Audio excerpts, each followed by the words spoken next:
अस्सलाम वालेकुम दोस्तों, आज की वीडियो में मैं आपको कश्मीर की एक ऐसी खूबसूरत और पुरसकून वादी की सैर करवाने जा रहा हूँ जिसे देखकर आप दंग रह जाएंगे।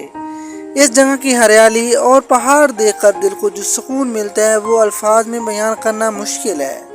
मैंने इस जन्नत नज़ीर जगह को बड़ी मुश्किल से तलाश किया है, सिर्फ आप सब के लिए। वीडियो को पूरा देखें और बताएं क्या आपने कभी ऐसी प्यारी जगह देखी है। दोस्तों, आपने कश्मीर की खूबसूरती के किस्से तो बहुत सुने होंगे, लेकिन आज जो जगह मैं आपको दिखाने वाला हूँ वो किसी जन्नत से कम नहीं। मैंने आखिरकार इस खूबसूरत वादी को तलाश कर ही लिया। यहाँ की हर तरफ फैली हरियाली और ऊंचे पहाड़, ऐसा लगता है जैसे यहाँ हर कदम पर कुदरत का कोई जादू बिखरा हुआ है। यहाँ का सुकून और ठंडी हवाएं इंसान को हर गम भुला देती हैं। क्या आपने कभी सोचा था कि हमारे कश्मीर में इतनी हसीन और अनदेखी जगह में भी मौजूद है?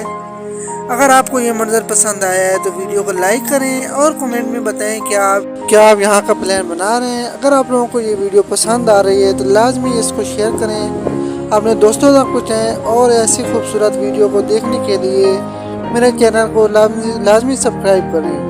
मिलते हैं नेक्स्ट वीडियो में, तब तक के लिए अल्लाह हाफिज़। अपना बहुत सारा ख्याल रखिए, दुआओं में याद रखिए।